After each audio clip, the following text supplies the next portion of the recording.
President Biden ਦੇ ਨਾਲ ਕਹਿੰਦੇ ਆ ਅੱਜ ਇਜ਼ਰਾਈਲੀ ਪ੍ਰਾਈਮ ਮਿਨਿਸਟਰ ਨਿਤਨਯਾਹੂ ਦੀ ਜਿਹੜੀ ਉਹ ਗੱਲਬਾਤ ਹੋਈ ਹੈ। ਨਿਤਨਯਾਹੂ ਨੇ ਕਹਿੰਦੇ ਧੰਨਵਾਦ ਕੀਤਾ ਪ੍ਰੈਜ਼ੀਡੈਂਟ ਦਾ ਵੀ ਤੁਸੀਂ ਨਾਲ ਦੇ ਨਾਲ ਹੀ ਜਿਹੜੀ ਮਦਦ ਆ ਉਹ ਘੱਲੀ ਹੈਗੀ ਆ। ਬਾਈਡਨ ਹੁਣਾਂ ਨੇ ਕੱਲ ਇਸ ਦੇ ਉੱਤੇ ਇਜ਼ਰਾਈਲ ਦੇ ਉੱਤੇ ਇਸ ਹਮਲੇ ਨੂੰ ਲੈ ਕੇ ਹਮਾਸ ਦੇ ਨਾਲ ਜਿਹੜੇ ਇਸ ਕੌਨਫਲਿਕਟ ਨੂੰ ਲੈ ਕੇ ਦੂਜੀ ਵਾਰੀ ਜਿਹੜਾ ਆ ਉਹ ਸੰਬੋਧਨ ਕੀਤਾ ਤੇ ਉਹਨਾਂ ਨੇ ਇੱਕ ਵਾਰੀ ਫੇਰ ਐਕਟ ਆਫ ਸ਼ੀਅਰ ਈਵਲ ਜਿਹੜਾ ਆ ਉਹ ਆਖਿਆ ਆ। ਇਸ ਫੋਨ ਕਾਲ ਦੇ ਬਾਰੇ ਕਈ ਜਿਹੜੇ ਯੂਐਸ ਦੇ ਅਧਿਕਾਰੀ ਆ ਉਹਨਾਂ ਨੇ ਕਨਫਰਮ ਕੀਤਾ ਹੈਗਾ ਆ। ਸੋ ਨਿਆਣੇ ਟੌਡਲਰਸ ਇਹ ਕਹਿੰਦੇ ਆ ਵੀ ਇਸ ਟਾਈਮ ਸਭ ਤੋਂ ਜ਼ਿਆਦਾ ਇਸ ਦੇ ਵਿੱਚ ਸਫਰ ਜਿਹੜੇ ਉਹ ਕਰ ਰਹੇ ਨੇ। ਉਹਨਾਂ ਦੇ ਹਾਲਾਤ ਮਾੜੇ ਆ। 2.5 ਮਿਲੀਅਨ ਲੋਕ, ਤਕਰੀਬਨ 2.3 ਮਿਲੀਅਨ ਲੋਕ ਬਹੁਤ ਹੀ ਥੋੜੇ ਖੇਤਰ ਦੇ ਵਿੱਚ ਗਾਜ਼ਾ ਪੱਟੀ ਦੇ ਵਿੱਚ ਰਹਿ ਰਹੇ ਨੇ।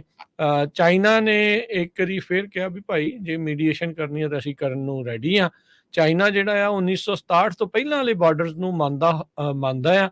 ਉਹ ਕਹਿੰਦਾ ਵੀ ਉਸ ਲੈਵਲ ਦੇ ਉੱਤੇ ਜਿਹੜਾ 2 ਸਟੇਟ ਸੋਲਿਊਸ਼ਨ ਆ ਉਹੀ ਅਸੀਂ ਉਹਨਾਂ ਬਾਰਡਰਸ ਨੂੰ ਜਿਹੜਾ ਉਹ ਮੰਨਣ ਨੂੰ ਰੈਡੀ ਹੈਗੇ ਆ। ਚਾਈਨਾ ਦੇ ਉੱਤੇ ਇਜ਼ਰਾਈਲ ਨੇ ਨਾਰਾਜ਼ਗੀ ਜ਼ਾਹਰ ਕੀਤੀ। ਕਹਿੰਦੇ ਵੀ ਚਾਈਨਾ ਨੇ ਕੜੇ ਸ਼ਬਦਾਂ 'ਚ ਹਮਾਸ ਦੇ ਇਸ ਹਮਲੇ ਦੀ ਨਿੰਦਾ ਜਿਹੜੀ ਉਹ ਨਹੀਂ ਕੀਤੀ ਹੈਗੀ।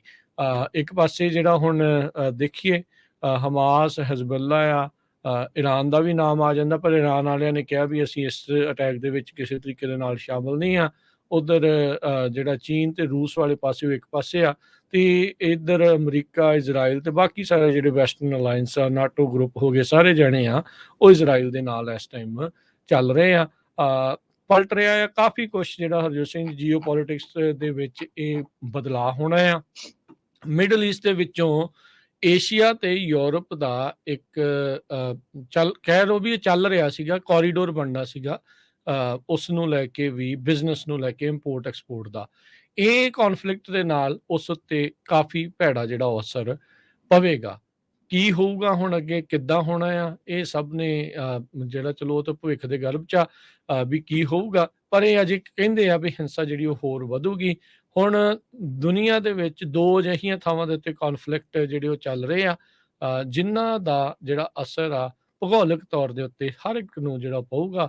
ਇੱਕ ਜਿਹੜਾ ਯੂਕਰੇਨ ਤੇ ਰੂਸ ਵਾਲਾ ਜਿਹੜਾ ਯੁੱਧ ਆ ਉਸ ਨੂੰ ਚੱਲਦਿਆਂ ਨੂੰ ਤਕਰੀਬਨ 1.5 ਸਾਲ ਦਾ ਵਕਤ ਉਸ ਤੋਂ ਵੱਧ ਹੋ ਚੁੱਕਾ ਆ ਤੇ ਹੁਣ ਜਿਹੜਾ ਇਹ ਹਮਾਸ ਤੇ ਇਜ਼ਰਾਈਲ ਦੇ ਦਰਮਿਆਨ ਚੱਲ ਰਿਹਾ ਆ, ਇਹ ਇੱਕ ਹੁਣ ਵੱਡੀ ਸਮੱਸਿਆ ਮਿਡਲ ਈਸਟ ਨੂੰ ਮੁੜ ਦੁਬਾਰਾ ਇੱਕ ਹਿਸਾਬ ਦੇ ਨਾਲ ਅਲਾਈਨਮੈਂਟਸ ਜਿਹੜੀਆਂ ਉਹ ਹੋਣਗੀਆਂ।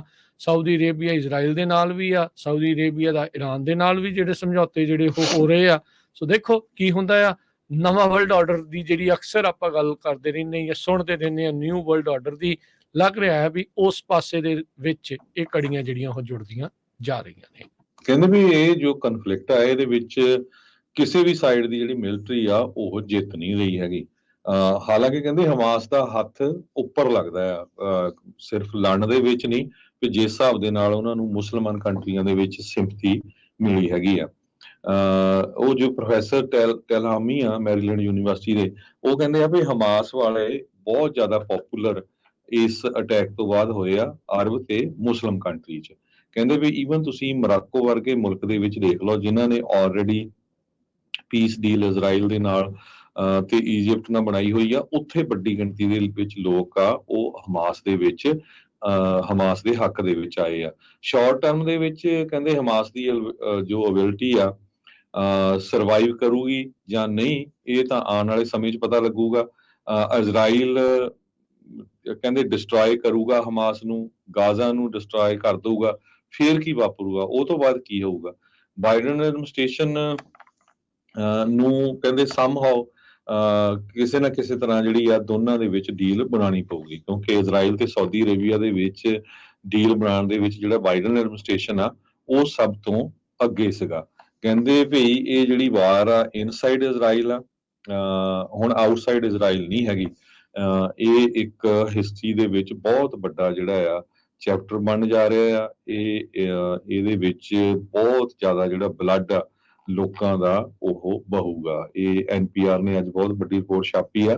ਤੇ ਦੂਸਰੇ ਪਾਸੇ ਬਲੂਮਬਰਗ ਨੇ ਅੱਜ ਕਿਹਾ ਵੀ ਜਿਹੜੀਆਂ ਇਨੀਸ਼ੀਅਲ US ਦੀਆਂ ਇੰਟੈਲੀਜੈਂਸ ਰਿਪੋਰਟਸ ਆਈਆਂ ਉਹਦੇ ਵਿੱਚ ਕਹਿੰਦੇ ਈਰਾਨ ਵਾਲੇ ਖੁਦ ਸਰਪ੍ਰਾਈਜ਼ ਹੋ ਗਏ ਜਿਸ ਹਿਸਾਬ ਦੇ ਨਾਲ ਹਮਾਸ ਵਾਲਿਆਂ ਨੇ ਅਟੈਕ ਕੀਤਾ ਹੈਗਾ ਇਜ਼ਰਾਈਲ ਦੇ ਵਿੱਚ। ਕਹਿੰਦੇ ਵੀ ਇਹ ਇੱਕ ਤਰ੍ਹਾਂ ਦੇ ਨਾਲ Israel the major failure of intelligence ਹੈਗਾ ਆ। ਤੇ ਹਮਾਸ ਵਾਲਿਆਂ ਨੇ ਕਹਿੰਦੇ ਵੀ ਦੁਨੀਆ ਨੂੰ ਇਹ ਵੀ ਸ਼ੋਅ ਕਰ ਦਿੱਤਾ ਵੀ ਜੋ ਇਜ਼ਰਾਈਲ ਆ ਉਹ ਆਪਣੇ ਆਪ ਨੂੰ ਏਡੀ ਤਕੜਾ ਮੁਲਕ ਸਮਝਦਾ ਸੀ, ਉਹਦੇ ਵਿੱਚ ਜਾ ਕੇ ਉਹਨਾਂ ਨੇ ਇਹ ਜਿਹੜਾ ਆ ਅਟੈਕ ਕਰ ਦਿੱਤਾ ਹੈਗਾ। ਸੋ ਇਜ਼ਰਾਈਲ ਵਾਲੇ ਇਸ ਅਟੈਕ ਨੂੰ 9/11 ਦੇ ਮੁਤਾਬਕ ਸੋਚ ਰਹੇ ਆ, ਜੋ ਅਮਰੀਕਾ ਦੇ ਵਿੱਚ ਸਤੰਬਰ 11 ਨੂੰ ਵਾਪਰਿਆ ਸੀਗਾ।